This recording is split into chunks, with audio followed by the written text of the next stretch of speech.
नमस्कार दोस्तों, स्वागत है आप सभी का पाथफाइंडर पर। दोस्तों, आई एम श्योर आपने पिछले 1 सवा महीने से काफी बार इस टर्म का नाम सुन लिया होगा, that is AUKUS. AUKUS basically एक बहुत ही बड़े लेवल का समझौता किया गया है between the 3 countries of Australia, United kingdom and the United states of America. ये जो समझौता किया गया है बेसिकली इन 3 कंट्रीज में ये न्यूक्लियर सबमरीन्स को लेके किया गया है। इसके बारे में तो मैं आपके साथ डिस्कशन करने ही वाला हूं, लेकिन साथ ही में जो एक नया पॉइंट ऑफ व्यू सामने आया है कई सारे ऑब्जर्वर्स का, कई सारे एक्सपर्ट्स का, वो ये आ रहा है कि शायद अब इंडिया और फ्रांस, जो कि दोनों ही इस ऑकस डील का हिस्सा नहीं है, वो आपस में एक बड़ी डील को साइन करने वाले हैं in order to buy the nuclear submarines. ये जो बड़ी डील है ये क्यों यहां पे होने वाली है, इसी चीज के बारे में बात करने वाले हैं। क्यों ऐसा कहा जा रहा है कि France is going to be the India's preferred partner for nuclear attack submarines. चलिए स्टार्ट करते हैं। कुछ विशेष कारण आपके साथ डिस्कस करने वाला हूं क्यों यहां पे फ्रांस एक बहुत ही बेहतरीन पार्टनर बनने वाला है भारत के लिए। मेरा नाम है अनिरुद्ध। यदि आप लोग इस लेक्चर की पीडीएफ को डाउनलोड करना चाहते हैं तो यहां पे दिए गए टेलीग्राम चैनल के माध्यम से कर सकते हैं। मुझसे संपर्क में आना चाहते हैं तो वो भी कर सकते हैं यहां पर दिए गए हमारे व्हाट्सएप नंबर का इस्तेमाल करते हुए। मुझसे कहीं और जुड़ना है तो ये मेरा हैंडल है, उसका इस्तेमाल आप लोग कर सकते हैं।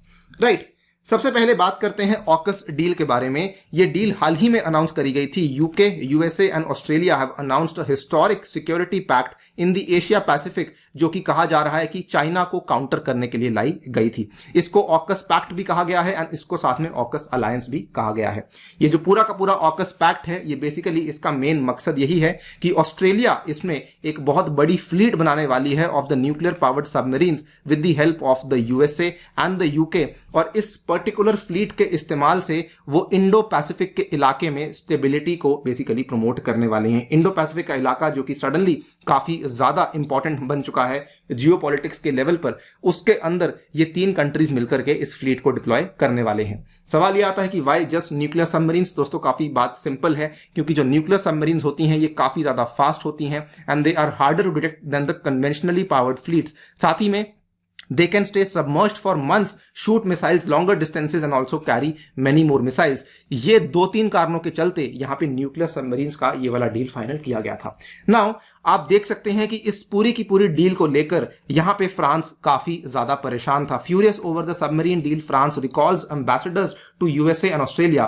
दोस्तों, फ्रांस और यूएसए के संबंध काफी अच्छे हैं, इवन फ्रांस और ऑस्ट्रेलिया के संबंध भी काफी अच्छे हैं, लेकिन ये वाली डील होने के बाद फ्रांस ने अपने एम्बेसडर्स को वापस बुला लिया था, ये कहते हुए कि ऑस्ट्रेलिया और अमेरिका का जो बिहेवियर है वो कंप्लीटली अनएक्सेप्टेबल है बिटवीन एलाइज एंड पार्टनर्स। इसके साथ ही में आप देख सकते हैं कि इसका इंपैक्ट इतना हुआ कि France even pulled out of the trilateral with India and Australia, और यहां पे मेन रीजन था ऑस्ट्रेलिया एंड नॉट इंडिया। एक बहुत बड़ी फॉरेन मिनिस्टर्स की मीट होने वाली थी इंडिया, फ्रांस और ऑस्ट्रेलिया की, जिसमें से फ्रांस ने बेसिकली अपना कदम पीछे हटाया, ये कहते हुए कि हम ऑस्ट्रेलिया की वजह से इस पर्टिकुलर ट्राइलेटरल मीटिंग में हिस्सा नहीं ले सकते हैं। नाउ इन पूरी की पूरी कहानी के चलते ऑब्वियसली फ्रांस को झटका काफी बड़ा लगा। इंडिया यहां पर, इवन दो इंडिया ये कह रहा था कि हमें कोई बहुत बड़ा फर्क नहीं पड़ता बिकॉज हम ऑलरेडी क्वाड का हिस्सा हैं, लेकिन फिर भी कई सारे एक्सपर्ट्स यहां पे ये कहने को सामने आए कि इंडिया अब जो है वो फ्रांस की तरफ जाने वाला है in order to purchase the nuclear attack submarines. इसके क्या क्या कारण हो सकते हैं वही आपके साथ मैं यहां पे डिस्कस करने वाला हूं। Why is France the preferred partner for India? I will be discussing the 4 major reasons with you in this particular video. Reason number 1, basically ऐसा कहा जा रहा है कि India is unlikely to get the American nuclear submarines, क्योंकि America यहां पे काफी सारे कंसर्न्स ऑलरेडी शो कर चुका है इंडिया में टेक्नोलॉजी की सिक्योरिटी को लेकर। इसीलिए ऐसा होना काफी मुश्किल है कि वॉशिंगटन इंडिया के अंदर इस तरह की सेंसिटिव टेक्नोलॉजी को ट्रांसफर नहीं करेगा। दोस्तों, अभी तक यूएसए केवल यूके के साथ इस टेक्नोलॉजी को शेयर कर चुका है, और अब ऑकस डील के चलते वो ऑस्ट्रेलिया के साथ इस टेक्नोलॉजी को शेयर कर रहा है। So it is very very clear कि शायद आगे आने वाले कई सालों तक यूएसए इंडिया को ये टेक्नोलॉजी नहीं देगा।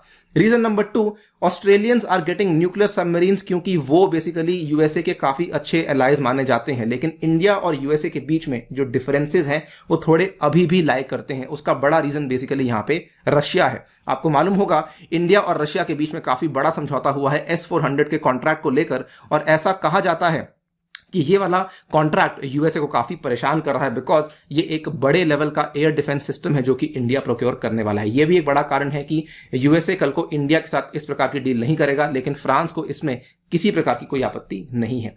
रीजन नंबर 3 बात करते हैं, ऑस्ट्रेलिया काफी बड़े लेवल पर इन्वेस्ट कर चुका है इन दी अमेरिकन टेक्नोलॉजी, और जिसकी वजह से इनकी जो इंटरऑपरेबिलिटी है बिटवीन द टू नेवीज वो काफी ज्यादा बेहतर हो चुकी है। आपको यहां पे बताना चाहूंगा कि इवन तालिबान के खिलाफ जब ये लोग लड़ाई कर रहे थे अफगानिस्तान के अंदर, तो वहां पर भी अमेरिका और यूएसए और साथ में ऑस्ट्रेलिया की जो आर्मीज हैं वो साथ ही में डिप्लॉय करी गई थी। केवल इतना ही नहीं बल्कि जहां पर भी अमेरिका की जो कॉन्फ्लिक्ट एरियाज में ट्रूप्स की डिप्लॉयमेंट करी गई है वहां पर ऑस्ट्रेलिया की आर्मी भी अक्सर इनके साथ रहती है, यानी कि इनकी आपस की जो इंटरऑपरेबिलिटी है वो काफी बेहतर है। लेकिन इंडिया के साथ अगर कल को वो वाली इंटरऑपरेबिलिटी बनानी है तो अभी वो काफी टाइम लग सकता है, और ऐसा माना जाता है कि it may take as much as $100 billion to bring the Indian military to be fully interoperable with the American forces. आप यहां पे देख सकते हैं कि यहां पर यूएस के विड्रॉल के ही साथ में कदम से कदम मिला के चलने वाली जो है वो आपकी ऑस्ट्रेलिया की आर्मी थी, यानी कि इनका आपस में जो सिनर्जी है वो काफी बेहतर है।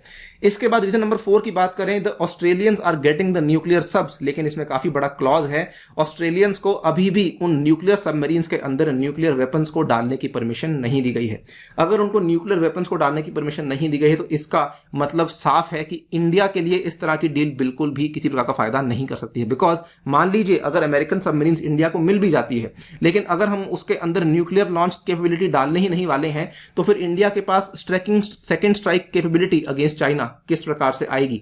इसीलिए ये वाली डील इंडिया के लिए कोई बहुत अच्छी डील साबित नहीं होती। लेकिन इन केस ऑफ फ्रांस अगर हम वहां से लेते हैं तो हमें वो वाली परमिशन मिलेगी, और साथ ही में इंडिया के पास second strike capability against China यहां पर पहुंच पाएगी।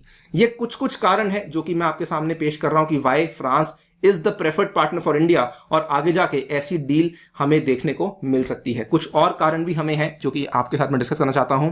France has a long history of building nuclear submarines, और वो अपने इस एक्सपीरियंस को इस्तेमाल करेंगे जिसका कि फायदा भारत यहां पे उठा सकता है। इतना ही नहीं, the French have not only been reliable suppliers to India, लेकिन साथ ही में जब भी किसी प्रकार का कोई कॉन्फ्लिक्ट हुआ है उस केस में फ्रांस ने कभी भारत को थ्रेटन नहीं किया कि हम आपको स्पेयर पार्ट्स की सप्लाई कट ऑफ कर देंगे। इनफैक्ट फ्रांस ने अपने मिराज 2000 के जो जेट्स हैं उसको भी यहां पे न्यूक्लियर बॉम्ब्स के साथ आर्म करने की हमें ऑलरेडी परमिशन दे दी है। कई सारे बेनिफिट्स हैं जो कि हमें फ्रांस ऑफर करता है। India needs a rapid nuclear naval capability to deter China, and साथ ही में India also needs to project the naval power in the Indian Ocean. ये सारे के सारे फायदे आपको फ्रेंच न्यूक्लियर सबमरीन्स की वजह से यहां पर मिल पाएंगे, जो कि हमारे सारे के सारे ऑब्जेक्टिव्स को पूरा कर देगी। नाउ क्या ये डील होती है या फिर नहीं होती है ये देखना बाकी है। Can the Indian and the French government think imaginatively and forge such a deal, only time will tell. जैसे ही कोई नई डेवलपमेंट हमारे सामने आती है इसको सामने हम लोग पेश करेंगे।